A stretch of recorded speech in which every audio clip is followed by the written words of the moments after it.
ಪ್ರಪಂಚದ ಮೋಕ್ಷ ಪ್ರದಾತನಾದ ಪ್ರಭು ಯೇಸು ಕ್ರಿಸ್ತನವರ ನಾಮದಲ್ಲಿ ನಿಮ್ಮೆಲ್ಲರಿಗೂ ಪ್ರೀತಿಯ ಶುಭಾಶಯಗಳು. ಪ್ರಿಯರೇ, ನೀವೆಲ್ಲರೂ ಹೇಗಿದ್ದೀರಿ? ನಿಮ್ಮನ್ನು ಮತ್ತೊಂದು ಸಾರಿ ದೇವರ ವಾಕ್ಯದ ಮೂಲಕ ಸಂಧಿಸುವುದಕ್ಕೆ ಕೃಪೆ ಮಾಡಿದ ದೇವಾದಿ ದೇವನಿಗೆ ನಾನು ಸ್ತೋತ್ರವನ್ನು ಸಲ್ಲಿಸ್ತೇನೆ. ಸಮಯವನ್ನು ವ್ಯರ್ಥ ಮಾಡಿಕೊಳ್ಳದೆ ನಾವು ದೇವರ ವಾಕ್ಯದ ಧ್ಯಾನದಲ್ಲಿ ಹೋಗೋಣ. ಪ್ರಿಯರೇ, ಗಮನಿಸಿರಿ, ನೀವು ನಿಮ್ಮ ಸಮಯವನ್ನು ವಿರಾಮ ಮಾಡಿಕೊಂಡು ಹೇಳುತ್ತಿರುವಂತಹ ವಾಕ್ಯಗಳನ್ನು ಸಮಾಧಾನವಾಗಿಯೂ ಮತ್ತು ಶ್ರದ್ಧೆಯಿಂದಲೂ ಕೇಳಬೇಕು ಎಂಬುದಾಗಿ ನಿಮ್ಮಲ್ಲಿ ಮನವಿ ಮಾಡುತ್ತಾ, ಇವತ್ತು ನಾವೊಂದು ಒಳ್ಳೆಯ ಪ್ರಾಮುಖ್ಯವಾಗಿರತಕ್ಕಂತಹ ದೇವರ ವಾಕ್ಯವನ್ನು ಅಂದರೆ ಪ್ರಾರ್ಥನೆಯ ಅಂಶವನ್ನು ನಾವು ನೋಡಿಕೊಳ್ಳೋಣ. ಅನೇಕ ಜನ ಈ ಭೂಲೋಕದಲ್ಲಿ ತಾವು ಬಯಸಿದ್ದು ನಡೆಯಬೇಕು, ತಾವು ಹೇಳಿದ್ದು ನೆರವೇರಬೇಕೆಂಬುದಾಗಿ, ತಾವು ಮನಸ್ಸಿನಲ್ಲಿ ಅಂದುಕೊಳ್ಳುವಂಥದ್ದು ಜರುಗಬೇಕೆಂಬುದಾಗಿ ಅನೇಕ ಸಾರಿ ಆಲೋಚನೆಯನ್ನು ಮಾಡ್ತಾ ಇರ್ತಾರೆ. ಇನ್ನು ಅನೇಕ ಸಾರಿ ತಾವು ಬಯಸಿದ್ದು ನಡೆಯದೇ ಇದ್ದಾಗ ದೇವರ ಮೇಲೆ ಕೂಡ ಅವರು ಕೋಪಾವೇಶವುಳ್ಳವರಾಗ್ತಾರೆ, ಸಿಟ್ಟುಕೊಳ್ತಾರೆ. ಇದು ಈ ರೀತಿಯಾಗಿ ಆಗಲಿಲ್ವಲ್ಲ ಎಂಬುದಾಗಿ ಅವರು ಮನಸ್ಸಿನಲ್ಲಿ ಕಳವಳ ಪಡ್ತಾರೆ ಮತ್ತು ಕಸಿವಿಸಿ ಅವರಿಗೆ ಆಗ್ತೈತೆ. ಪ್ರೀತಿ ದೇವಚಂದ್ರೆ, ಇಂತಹದೇ ಒಂದು ಘಟನೆ ಬೈಬಲಲ್ಲಿ ಒಬ್ಬ ವ್ಯಕ್ತಿಗೆ ಸಂಭವಿಸಿತು. ಆತನು ಪ್ರವಾದಿಯಾದಂತಹ ಯೋನನು. ಪ್ರವಾದಿಯಾದಂಥ ಯೋನನು ದೇವರನ್ನು ಕುರಿತು ಹೇಳುವಂತಹ ಒಂದು ಮಾತನ್ನು ನಾವು ಓದಿಕೊಳ್ಳೋಣ ಬರೋಣ. ಪ್ರವಾದಿಯಾದ ಯೋನನ ಗ್ರಂಥ 4ನೇ ಅಧ್ಯಾಯ 2ನೇ ವಚನ. The book of prophet Jonah chapter 4 verse 2. ಯೋನನ ಪ್ರವಾದನೆ ಗ್ರಂಥ 4ನೇ ಅಧ್ಯಾಯದ 2ನೇ ವಚನವನ್ನು ಓದ್ತಾ ಇದ್ದೇನೆ. ಅವನು ಸಿಟ್ಟುಗೊಂಡು, ಯೆಹೋವ ಲಾಲಿಸು, ನಾನು ಸ್ವದೇಶದಲ್ಲಿರುವಾಗಲೇ ಈಗಾಗುವುದೆಂದು ಹೇಳಿದ್ದೇನಷ್ಟೆ. ನೀನು ದಯೆಯು ಕನಿಕರವು ದೀರ್ಘಶಾಂತಿಯು ಮಹಾಕೃಪೆಯೂ ಉಳ್ಳ ದೇವರು, ಮಾಡಬೇಕೆಂದಿದ್ದ ಕೇಡಿಗೆ ಮನ ಮರಗುವವನು ಎಂದು ನಾನು ತಿಳಿದೆ ತಾರ್ಷೀಷಿಗೆ ಓಡಿ ಹೋಗಲು ತ್ವರೆಪಟ್ಟೆನು ಎಂಬುದಾಗಿ. ಪ್ರೇರೆ, ಇಲ್ಲಿ ಯೋನನು ದೇವರ ಬಳಿ ಹೇಳ್ತಾ ಇದ್ದಾನೆ, ದೇವರೇ, ನೀನು ದಯೆಯು ಕನಿಕರವು ದೀರ್ಘಶಾಂತಿಯು ಮಹಾಕೃಪೆಯುಳ್ಳ ದೇವರು, ಮಾಡಬೇಕೆಂದಿದ್ದ ಕೇಡಿಗೆ ಮನ ಮರುಗುವ ದೇವರು. ಇದನ್ನು ನಾನು ತಿಳಿದೆ ನಾನು ನಿನೆವೆಗೆ ಹೋಗದೆ ತಾರ್ಷೀಷಿಗೆ ಹೋಗುವುದಕ್ಕೆ ನಾನು ಹೊರಟು ಹೋದೆ ಎಂಬುದಾಗಿ ದೇವರ ಬಳಿ ಆತನು ಹೇಳ್ತಾನೆ. ಪ್ರೇರೆ, ಗಮನಿಸಿರಿ, ದೇವರು ಈ ಯೋನನಿಗೆ ನೀನೆದ್ದು ನಿನೆವೆಗೆ ಹೋಗಿ ಆ ನಿನೆವೆಯವರ ಪಾಪವನ್ನು ಅವರಿಗೆ ಅರ್ಹು ಮತ್ತು ನಾನು ಆ ದೇಶಕ್ಕೆ ನಾಶವನ್ನು ಉಂಟು ಮಾಡ್ತಾನೆ, ಆ ಒಂದು ನಿನೆವೆ ಪಟ್ಟಣವನ್ನು ನಾನು ಹಾಳು ಮಾಡ್ತಾನೆ, ನೀನು ಇದನ್ನು ಆ ನಿನೆವೆ ಪಟ್ಟಣದ ಜನರಿಗೆ ಹೇಳಬೇಕು, ಅವರು ಮಾನಸಾಂತರ ಹೊಂದುತ್ತಾರೆ ಎಂಬುದಾಗಿ ಆ ದೇವರು ಯೋನನಿಗೆ ಹೇಳಿದಾಗ, ಯೋನನು ದೇವರ ಮಾತನ್ನು ಕೇಳದೆ ದೇವರ ಮಾತಿಗೆ ಅವಿಧೇಯನಾಗಿ ದೇವರು ತನ್ನನ್ನು ನಿನೆವೆಗೆ ಹೋಗು ಎಂಬುದಾಗಿ ಹೇಳಿದಾಗ ಈತನು ತಾರ್ಷೀಷಿಗೆ ಹೋಗುವುದಕ್ಕೆ ಹಡಗಿನಲ್ಲಿ ಪ್ರಯಾಣ ಮಾಡುತ್ತಾ ಹೊರಡ್ತಾನೆ. ಹೀಗೆ ಆತನು ಹಡಗಿನಲ್ಲಿ ಹೋಗುತ್ತಿರುವಾಗ ದೇವರು ಆ ಸಮುದ್ರದಲ್ಲಿ ಒಂದು ದೊಡ್ಡ ತೂಫಾನನ್ನು ಎಬ್ಬಿಸ್ತಾನೆ. ಈಗ ಹಡಗಿನ ಅಲ್ಲಿರ್ತಕ್ಕಂಥ ಎಲ್ಲರೂ ಕೂಡ ಕಳವಳಗೊಳ್ತಾರೆ. ಏನಿಂಥ ದೊಡ್ಡ ತೂಫಾನ್ ಎದ್ದಿದೆಯಲ್ಲ ಎಂಬುದಾಗಿ ಹೇಳಿ ಹಡಗಿನಲ್ಲಿದ್ದಂತಹ ವಸ್ತುಗಳನ್ನೆಲ್ಲ ನೀರಿಗೆ ಹಾಕ್ತಾ ಅವರು ತಮ್ಮ ದೇವರುಗಳನ್ನು ಪ್ರಾರ್ಥನೆ ಮಾಡ್ತಾ ಇರ್ತಾರೆ. ಅಂತಹ ಸಂದರ್ಭದಲ್ಲಿ ಈ ಯೋನನು ಹಡಗಿನ ತಳಭಾಗದಲ್ಲಿ ಹೋಗಿ ಅಲ್ಲಿ ಮಲಗಿ ನಿದ್ದೆ ಮಾಡ್ತಾ ಇರ್ತಾನೆ. ಇದನ್ನು ನೋಡಿದಂಥ ಹಡಗಿನ ಯಜಮಾನನ ಹೇಳ್ತಾನೆ, ಇದೇನು ನೀನು ಮಲಗಿರುವುದು? ಎದ್ದೇಳು, ಎದ್ದು ನಿನ್ನ ದೇವರನ್ನು ಪ್ರಾರ್ಥಿಸು, ಒಂದು ವೇಳೆ ಆತನಾದರೂ ನಮ್ಮನ್ನು ರಕ್ಷಿಸುತ್ತಾನೇನೋ ಎಂಬುದಾಗಿ ಈ ಯೋನನನ್ನು ಎಬ್ಬಿಸಿದಾಗ ಈತನೆದ್ದು ಸುತ್ತಲೂ ಆ ಪರಿಸ್ಥಿತಿಯನ್ನು ನೋಡ್ತಾನೆ. ಈ ಒಂದು ಸ್ಥಿತಿಗೆ ನಾನೇ ಕಾರಣ ಎಂಬುದಾಗಿ ಆ ಒಂದು ಯೋನನು ಹೇಳ್ತಾನೆ. ಮತ್ತು ಆ ಜನರೆಲ್ಲರೂ ಕೂಡ ಅಲ್ಲಿ ಈ ಒಂದು ಸ್ಥಿತಿ ನಮಗುಂಟಾಗುವುದಕ್ಕೆ ಯಾರ ಕಾರಣವಿರಬಹುದು ಎಂಬುದಾಗಿ ಹೇಳಿ ತಿಳ್ಕೊಳ್ಳುವುದಕ್ಕೆ ಚೀಟು ಹಾಕ್ತಾರೆ. ಆ ಚೀಟು ಯೋನನಿಗೆ ಬರ್ತೈತೆ. ಆಗ ಅವರು ಕೇಳ್ತಾರೆ, ಅಯ್ಯ ನೀನು ಯಾರು, ಎಲ್ಲಿಂದ ಬಂದವನು, ನಮಗೆ ತಿಳಿಸು ಎಂಬುದಾಗಿ ಹೇಳುವಾಗ ಯೋನನು ಹೇಳುವಂಥ ಮಾತು, ನಾನು ಇಬ್ರಿಯನು, ಕಡಲನ್ನು ಒಣನೆಲವನ್ನು ಉಂಟು ಮಾಡಿರತಕ್ಕಂತಹ ಸೃಷ್ಟಿಕರ್ತನ ಸೇವಕನು. ನಾನು ಆತನ ಮಾತಿಗೆ ಅವಿಧೇಯನಾಗಿ ತರ್ಷೀಷಿಗೆ ಹೋಗ್ತಾ ಇದ್ದೇನೆ ಎಂಬುದಾಗಿ ಹೇಳ್ತಾನೆ. ಹಾಗಾದರೆ ಈ ಒಂದು ತುಫಾನು ತಣ್ಣಗಾಗುವಂತೆ ನಾವು ಏನು ಮಾಡಬೇಕು ಎಂಬುದಾಗಿ ಆ ಹಡಗಿನಲ್ಲಿದ್ದಂಥವರು ಯೋನನನ್ನು ಕೇಳುವಾಗ ಆತನು ಹೇಳ್ತಾನೆ, ನನ್ನ ನೆತ್ತಿ ಸಮುದ್ರಕ್ಕೆ ಹಾಕಿರಿ, ಆಗ ಈ ಒಂದು ತುಫಾನು ಶಾಂತವಾಗುತ್ತದೆ ಎಂಬುದಾಗಿ. ಅವರು ಮೊದಲು ಹೆದರ್ಕೊಳ್ತಾರೆ, ನಂತರ ಅವರು ಈ ಯೋನನಿಗೆ ಹೇಳ್ತಾರೆ, ನಿನ್ನ ಪ್ರಾಣ ಹತ್ಯೆಯ ಅಪರಾಧ ನಮ್ಮ ಮೇಲೆ ಬಾರದೇ ಇರಲಿ ಎಂಬುದಾಗಿ ಹೇಳಿ ಅವ್ರೇನು ಮಾಡ್ತಾರೆ, ಈ ಯೋನನನ್ನು ಎತ್ತಿ ಸಮುದ್ರದಲ್ಲಿ ಬಿಸಾಕ್ತಾರೆ. ಸಮುದ್ರದಲ್ಲಿ ಬಿಸಾಕಿದಂತಹ ಆ ಜನ ಸಮುದ್ರದಲ್ಲಿ ಬಿಸಾಕುವಾಗ ಅಲ್ಲಿ ತನಕ ಇದ್ದಂಥ ಬಿರುಗಾಳಿ ಶಾಂತವಾಗುತ್ತದೆ. ಪ್ರೇರೆ, ಈಗ ಯೋನನು ಸಮುದ್ರದ ನೀರಿನಲ್ಲಿ ಮುಳುಗುತ್ತಿರುವಾಗ ದೇವರು ಒಂದು ದೊಡ್ಡ ಮೀನಿಗೆ ಅಪ್ಪಣೆಯನ್ನು ಕೊಡ್ತಾನೆ. ಆಗ ಆ ಒಂದು ಮೀನು ಬಂದು ಯೋನನನ್ನು ನುಂಗಿಬಿಡುತ್ತದೆ. ಹೀಗೆ 3 ದಿವಸ ಹಗಲು ರಾತ್ರಿ ಯೋನನು ಮೀನಿನ ಹೊಟ್ಟೆಯಲ್ಲಿರಬೇಕಾಗುತ್ತದೆ. ಆ ಮೀನಿನ ಹೊಟ್ಟೆಯಲ್ಲಿರುವಾಗ ಯೋನನು ತನ್ನ ತಪ್ಪನ್ನು ಅರಿತುಕೊಂಡಂಥವನಾಗಿ ದೇವರ ಬಳಿ ಪ್ರಾರ್ಥನೆಯನ್ನು ಮಾಡ್ತಾನೆ. ದೇವರೇ, ಇನ್ನೊಂದು ಸಾರಿ ನನ್ನನ್ನು ಕ್ಷಮಿಸು, ನನಗೆ ಮತ್ತೊಂದು ಜನ್ಮವನ್ನು ಕೊಡು, ನಾನು ನಿನ್ನ ಕೆಲಸ ಮಾಡ್ತಾನೆ, ನೀನು ಹೇಳಿರ್ತಕ್ಕಂತಹ ಸುವಾರ್ತೆಯನ್ನು ನಾನು ಸಾರ್ತೇನೆ ಎಂಬುದಾಗಿ ಹೇಳುವಾಗ ದೇವರು ಆತನ ಮೇಲೆ ಕನಿಕರ ತೋರಿಸಿ ಆ ಮೀನಿಗೆ ಅಪ್ಪಣೆ ಕೊಡ್ತಾನೆ. ಮತ್ತು ಮೀನು ಈ ಯೋನನನ್ನು ಸಮುದ್ರದ ದಡದಲ್ಲಿ ಕಾರಿಬಿಡುತ್ತದೆ.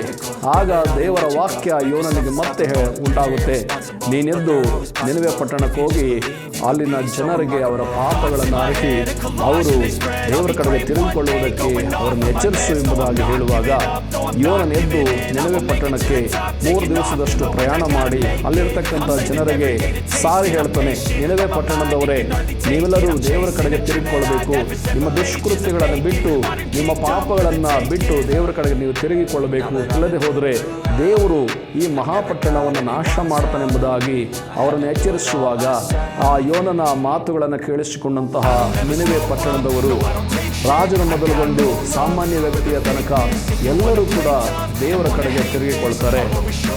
ಅರಸನು ಸಹ ಸಿಂಹಾಸನವನ್ನು ಬಿಟ್ಟು ರಾಜನ ವಸ್ತ್ರಗಳನ್ನು ತೆಗೆದಿಟ್ಟು ಗೋಣಿತಟ್ಟನ್ನು ಕಟ್ಟಿಕೊಂಡು ಬೂದಿಯಲ್ಲಿ ಕೂತ್ಕೊಳ್ತಾನೆ.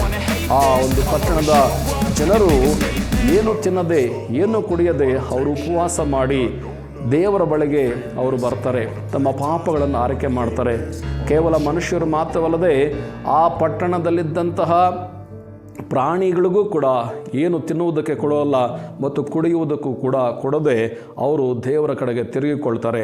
ಆಗ ದೇವರು ಅವರ ಪಶ್ಚಾತ್ತಾಪವನ್ನು, ಅವರು ತನ್ನ ಕಡೆಗೆ ತಿರುಗಿಕೊಂಡದ್ದನ್ನು ನೋಡಿ ಅವರ ಮೇಲೆ ಕನಿಕರ ತೋರಿಸಿ ಆ ಪಟ್ಟಣವನ್ನು ನಾಶ ಮಾಡದೆ ಉಳಿಸ್ತಾನೆ. ಇದನ್ನು ನೋಡಿದಂತಹ ಯೋನನು ದೇವರ ಬಳಿ ಹೀಗೆ ಹೇಳ್ತಾನೆ, ದೇವರೇ, ನೀನು ಈ ರೀತಿಯಾಗಿ ಮಾಡ್ತಕ್ಕಂಥವನೇ, ನೀನು ದಯಾಮಯನು, ನೀನು ಕನಿಕರವು ದೀರ್ಘಶಾಂತಿ ಉಳ್ಳವನು, ಮಾಡಬೇಕೆಂದಿರುವಂತಹ ಕೇಡಿಗೆ ಮನ ಮರಗುವಂತಹ ದೇವರು, ಅದನ್ನು ನನಗೆ ತಿಳಿದುವಂಥವನಾಗಿ ಮೊದಲೇನಾಗಿ ನಾನು ನಿನವೆಗೆ ಹೋಗದೆ ತರ್ಷೀಷಿಗೆ ಹೋಗುವುದಕ್ಕೆ ನಾನು ಪ್ರಯತ್ನ ಪಟ್ಟೆ ಎಂಬುದಾಗಿ ಯೋನನು ದೇವರ ಬಳಿಯಲ್ಲಿ ಕೇಳ್ತಾನೆ. ಹೌದು ಪ್ರೇರೆ, ದೇವರು ತನ್ನ ಇಷ್ಟ ಬಂದ ಹಾಗೆ ಆತನು ಮಾಡ್ತಾನೆ. ಕಾರಣ ಆತನು ಜ್ಞಾನಿ, ಆತನು ವಿವೇಚನೆಯನ್ನು ಹೊಂದಿದಂಥವನು. ಯೋಬನು ಒಂದು ಕಡೆ ತನ್ನ ಮಾತಿನಲ್ಲಿ ಅಥವಾ ತನ್ನ ಗ್ರಂಥದಲ್ಲಿ ಹೇಳ್ತಾನೆ, ಯೋಬನ ಗ್ರಂಥ 12ನೇ ಅಧ್ಯಾಯದ 13ನೇ ವಚನದಲ್ಲಿ, ಆತನಲ್ಲಿ ಜ್ಞಾನವು ಶಕ್ತಿಯು ಉಂಟು, ಆಲೋಚನೆಯು ವಿವೇಕವು ಆತನವೇ. ಗಮನಿಸಿ, ದೇವರಲ್ಲಿ ಜ್ಞಾನ ಶಕ್ತಿ ಉಂಟು, ಆಲೋಚನೆ ವಿವೇಚನೆ ಆತನದೇ. ಆದ್ದರಿಂದ ನಾವ್ಯಾರು ಕೂಡ ದೇವರನ್ನು ಪ್ರಶ್ನಿಸುವುದಕ್ಕೆ ಸಾಧ್ಯವಿಲ್ಲ. ದೇವರು ತನ್ನ ಜ್ಞಾನದಲ್ಲಿ, ತನ್ನ ಆಲೋಚನೆಯಲ್ಲಿ, ತನ್ನ ಶಕ್ತಿಯಲ್ಲಿ, ತನ್ನ ವಿವೇಕದಲ್ಲಿ ಆತನು ಎಲ್ಲವನ್ನು ಕೂಡ ಮಾಡ್ತಾನೆ. ಎಷ್ಟಕ್ಕೂ ಇಲ್ಲಿ ಈ ನಿನವೆಯವರು ಇಸ್ರಾಯೇಲ್ಯರಿಗೆ ಅವರು ಉಪಯುಕ್ತರಾಗಿ ಕಂಡು ಬರದೇ ಇದ್ದಂಥ ಅದನ್ನು ನೋಡಿದಂತಹ ಯೋನನಿಗೆ ಈ ಒಂದು ನಿನವೆಯವರು ರಕ್ಷಿಸಲ್ಪಡುವಂಥದ್ದು ಆತನಿಗೆ ಇಷ್ಟವಿರಲಿಲ್ಲ. ಅದರಿಂದಲೇ ಈ ಯೋನನು ಇಸ್ರಾಯೇಲ್ಯರನ್ನು ದೇವರು ನಿನವೆಯವರನ್ನು ಈ ದೇವರು ಕಾಪಾಡಿದ್ದನ್ನು ನೋಡಿದಂತಹ ಯೋನನು ನೀನಿಂಥವನೆಂಬುದು ನನಗೆ ಮೊದಲೇ ಗೊತ್ತಿತ್ತು. ಆದ್ದರಿಂದಲೇ ನಾನು ಮೊದಲು ನಿನವೆಗೆ ಹೋಗದೆ ತರ್ಷೀಷಿಗೆ ಹೋಗುವುದಕ್ಕೆ ನಾನು ಪ್ರಯತ್ನ ಪಟ್ಟೆ ಎಂಬುದಾಗಿ ತನ್ನನ್ನು ಸಮರ್ಥನೆ ಮಾಡಿಕೊಳ್ತಾ ಇದ್ದೇನೆ. ಹೌದು ಪ್ರೇರೆ, ದೇವರು ಯಾರು ಕೂಡ ನಾಶವಾಗುವುದು ಆತನಿಗೆ ಇಷ್ಟವಿಲ್ಲ. ಎಲ್ಲರೂ ಕೂಡ ತನ್ನ ಕಡೆಗೆ ತಿರುಗಿಕೊಳ್ಳಬೇಕೆಂದು ಆತನು ಎಲ್ಲರ ವಿಷಯದಲ್ಲಿಯೂ ಕೂಡ ದೀರ್ಘ ಶಾಂತಿಯಿಂದ ಇದ್ದಾನೆ ಎಂಬುದಾಗಿ ಪೇತ್ರನ ಪತ್ರಿಕೆ 2 ಪೇತ್ರ 3ನೇ ಅಧ್ಯಾಯದ 9ನೇ ವಚನದಲ್ಲಿ ನಾವು ನೋಡುವಂಥವರಾಗಿದ್ದೇವೆ. ಹಾಗಾದರೆ ಪ್ರೀತಿಯ ದೇವಜನರೇ, ದೇವರ ಇಷ್ಟ, ದೇವರ ಆಲೋಚನೆ, ದೇವರ ಜ್ಞಾನ, ದೇವರ ವಿವೇಕ ನಾವು ಅದನ್ನು ಗ್ರಹಿಸಿಕೊಳ್ಳುವುದಕ್ಕೆ ಕಷ್ಟ. ಅದರಲ್ಲಿ ದೇವರ ವಾಕ್ಯ ಹೇಳುತ್ತದೆ, ಯಾರು ಕೂಡ ನಾಶವಾಗುವಂಥದ್ದು ಆತನ ಚಿತ್ತವಲ್ಲ, ಎಲ್ಲರೂ ಕೂಡ ತನ್ನ ಕಡೆಗೆ ತಿರುಗಿಕೊಳ್ಳಬೇಕು, ಎಲ್ಲರೂ ಕೂಡ ರಕ್ಷಣೆಯನ್ನು ಹೊಂದಿಕೊಳ್ಳಬೇಕು ಎಂಬುದು ದೇವರು ಬಯಸುವಂಥವನಾಗಿದ್ದಾನೆ. ಈಗಲೂ ಕೂಡ ಅನೇಕ ಜನರು ಈ ರೀತಿಯಾಗಿ ಯೋಚನೆ ಮಾಡ್ತಾರೆ.